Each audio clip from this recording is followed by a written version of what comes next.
Alhamdulillahi, alhamdulillahi, alhamdulillahi, alhamdulillahi. Ndugu zangu, tumeshamaliza masuala ya uchaguzi. Tuijenge nchi yetu. Ndugu zangu. Najua tuna hasira, tuna chuki, tuna maumivu. Tusameheane. Tulipokosea sisi mtusame, na sisi tumesamea mlipotukosea. Tuijenge nchi yetu sisi wote wamoja. We love each other. I love you Tanzania. I love you my people. There you go. Alhamdulillah. Baada ya mitandao kurudi, ni wasanii wengi sana sasa hivi ambao wanajitokeza kuja kusema yao ya moyoni kuhusiana na hiki ambacho kimekuwa kikifanyika Tanzania. Nimekupa baadhi ya post ambazo zilikuwa zimewekwa na wasanii mwanzoni, lakini sasa hii hapa ni post kutoka kwa Diamond Platnumz. Ndio moja kati ya post ambayo ilikuwa imesubiriwa sana, watu kutaka kujua atasema nini, kizingatia kwamba ndio msanii pekee ambaye inasemekana kwamba alikimbia Tanzania na kukimbilia nchini Kenya, lakini pia kulikuwa na ripoti kwamba kutoka Kenya pia alifukuzwa ama alikuwa ametishiwa maisha, ikabidi atoroke zake Dubai. Anyway, Diamond ameandika kwamba Mwenyezi Mungu ndio mpanga wa yote na hapajatokea jambo pasipo yeye kutaka. Kila jambo hutokea kwa sababu. Inshallah kwenye hili Mwenyezi Mungu atujalie sababu yenye baraka kubwa kwa taifa letu, atujalie amani zaidi ya tuliokuwa nayo mwanzo, atujalie upendo zaidi, umoja zaidi, mshikamano, kupendana, maendeleo, na azilaze roho za waliotangulia mahali pema peponi. Bana, hiyo ni kauli ya Diamond Platnumz. Lakini pia kulikuwa na hii hapa kutoka kwa Rayvanny ambaye alikuwa ameka bendera ya Tanzania, kusema kwamba sifa ya Tanzania ni umoja na upendo. Ni muhimu sana kutunza zawadi tuliopewa na Mungu toka enzi na enzi. Naomba nitoe pole kwa ndugu jamaa na marafiki tuliopoteza ndugu zetu. Mungu atuvushe, tuendelee kuishi kwa upendo na amani. Hii ni post ya Mario. Pia alikuwa ameandika kwamba anatoa pole za dhati kwa familia, ndugu na Watanzania wote. Mungu awape faraja waliopoteza wapendo wao. Tupe mioyo ya subira kwenye kipindi hiki kigumu. Mungu ibariki Tanzania.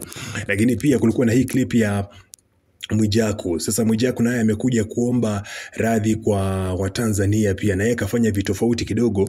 Yeye amepost na video kabisa ambayo inaonyesha kwamba anawaomba Watanzania na kuwasihi kabisa, masuala ya uchaguzi yameisha, sasa ni muda wa Watanzania kujenga taifa. Sana msanii Zuchu ambaye kwenye Insta story yake alikuwa ameandika kwamba alikuwa ameweka picha ya bendera ya Tanzania kuandika kwamba Mola ihifadhi nchi yetu Tanzania, ijalie amani, umoja na upendo.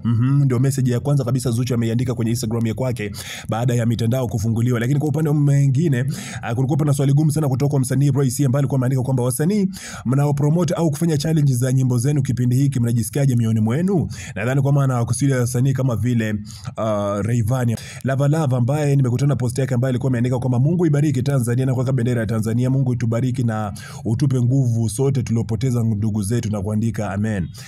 Ni kama dua fulani hivi ambaye alikuwa ameiandika huyu hapa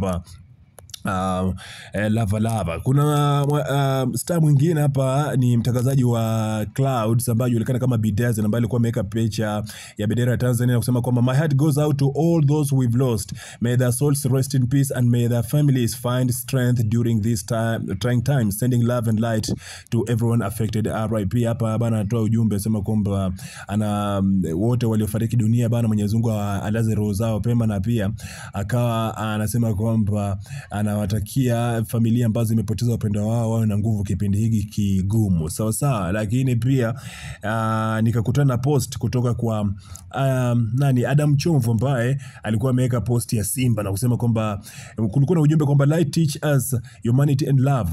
Yani mwanga unatufunza binadamu na upendo. Lakini kwa upande mwingine kama ameandika kwamba dark teach us power and strength. Pande saba tunakusudia nguvu, si ndio? Yani kipindi kama hiki kigumu kinatufunza kuwa na nguvu na mshikamano. Rosaria kama ameandika kwamba words fail me, yani kwamba maneno hayatoshi kuzungumza hiki ambacho kinafanyika, na kusema kwamba I'm not fine. Amesema kwamba yeye hayuko sawa kabisa kutokana na hiki ambacho kinafanyika Tanzania. Nikwambia kuhusiana na Nandy ambaye alikuwa amepost kwamba anatoa pole za dhati kwa familia, ndugu na Watanzania wote. Mungu awape faraja waliopoteza wapendo wao na atupe sote hekima, amani na umoja wa taifa letu katika wakati huu. Yes, ndio post ambazo zimeko na master wako pendwa kabisa baada ya mitandao kuweza kufunguliwa. Nipe maoni yako kuhusiana na hiki ambacho nimetoka kukupa na hiki ambacho master wako pendwa na kipost kupitia mitandao yao ya Instagram.